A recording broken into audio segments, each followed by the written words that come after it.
Right then, welcome back to the channel. Stephen Howson. Manchester United have beaten Everton at Goodison with an unbelievable Alejandro Garnacho goal to kick things off 3 minutes into the game. And we ended up winning 3-0. 3 points. Sorted. I think the scoreline is going to mask a hell of a lot of issues in the performance, though, because, and maybe because of as well, because of the early goal, because of the spectacular nature of the goal, people now are going to go absolutely bananas and Garnacho should start every single game and blah, blah, blah, blah, blah. And that's how it goes. But I thought the performance was problematic. The result was fantastic. And it was, in parts, it was very good. United created chances. We moved the ball composed through the thirds. We were very clinical when we had our shots. I believe we ended up with 4 shots on target, but as the third went in, I think that was only our 3rd shot on target, which is incredible because we've had games where we've had far more shots on target and been nilled. Like, that's just football for you, isn't it? But we allowed Everton to raid us at times, and they had a better XG than we did. We came away with a 2.18 XG, which includes a penalty, which gives you 0.77. So we only created 1.4 goals, but scored 3. So that tells you how clinical United were with our finishing. Everton had 2.73 with no penalties involved. They created far more than we did. They ended up having 24 shots, 6 of which were on target. One performance that I can say was unequivocally top draw was Onana's. I thought he was sensational, actually. A lot of people owe Onana heartfelt, deep, 2,500 word essay level apologies because he's been sensational. We explained in the scout report stuff that we did, and we explained what it was about. We covered a lot on his distribution.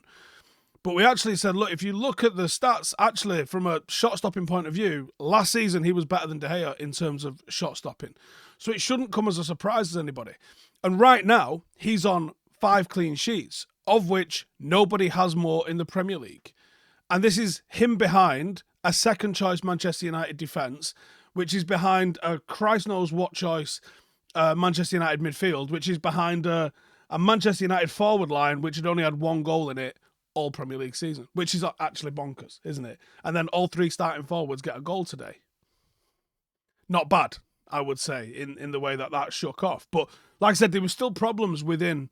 Everton was shooting from some pretty wild positions, as you would expect. And United kind of scored a little bit too early in the first half. We score early, and then you kind of can't help but mentally let Everton build up a little bit of a head of steam. We had a fortunate VAR incident. I say fortunate, it was the correct decision, but it was fortunate in that we just don't seem to get those decisions. Yellow card for Anthony Martial when he's tripped.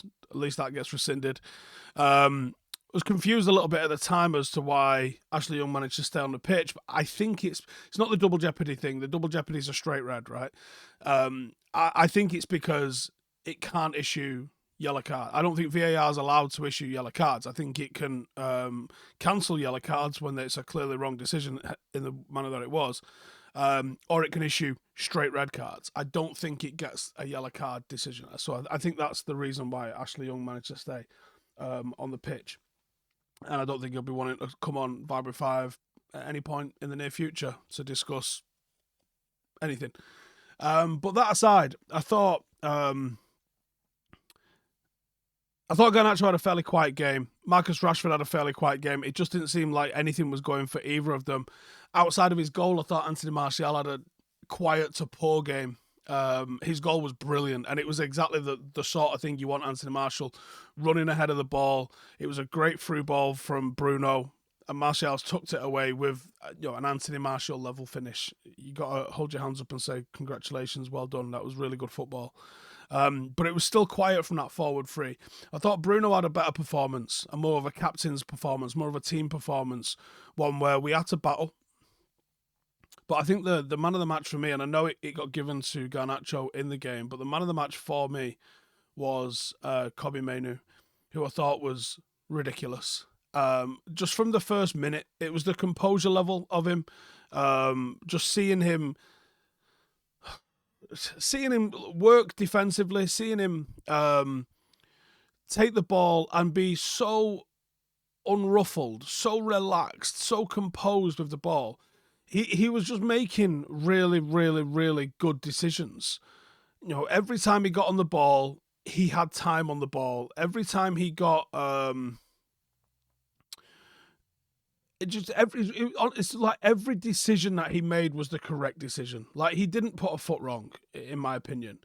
Defensively, I thought he was almost flawless. And I think that the role in the team that Christian Eriksen sort of provides as in being a player that allows us to play out, I think Kobbie Mainoo, by the end of this season, will have taken that spot.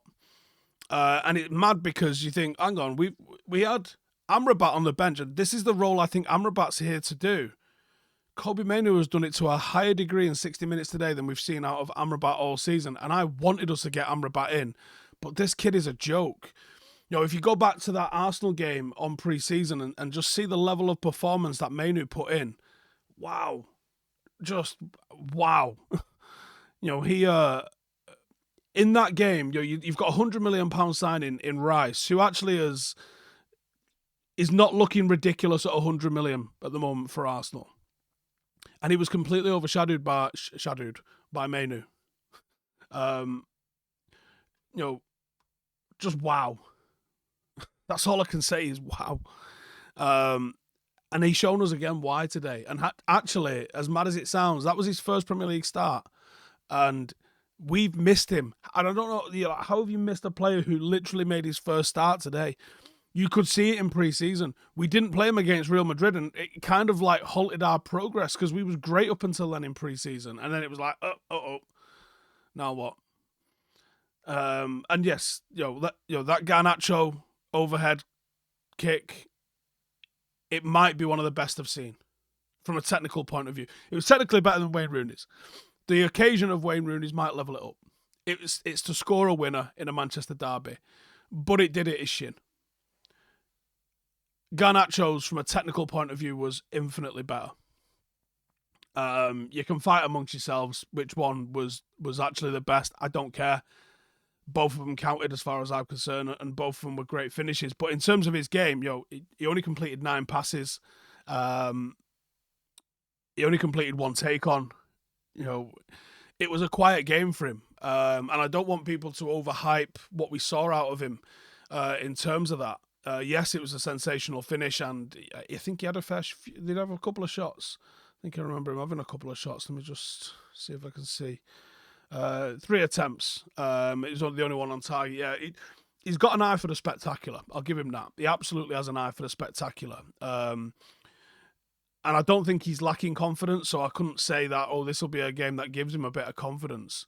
It was an all right performance, but it was a quiet performance. Like, he didn't really do anything wrong, but it was quiet from him. The goal aside, maybe he peaked too early in the game as well. But again, the entire forward line kind of did that. And maybe that's just the sort of nature of what Everton was about. It's 4-4-2. It's get in, make it hard, be difficult to play through. And they were that. They actually created far more than I would have thought, when we did the how to beat them.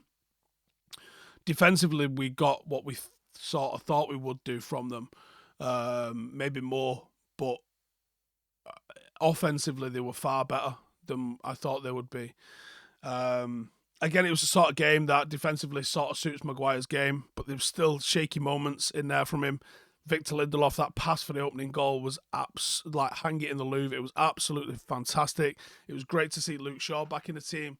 I think him alongside Mainoo just like leveled up the level of composure from us. And even though we didn't have a great in possession performance from Manchester United today, it was a clinical performance. So you take that. Now, obviously, what we've got coming up with the likes of Galatasaray, basically all the way from now, all the way through to that Bayern Munich-Liverpool game that we've got coming up, it's going to be rough. So collecting that 3 points, I think that puts us now 6 points off top, doesn't it?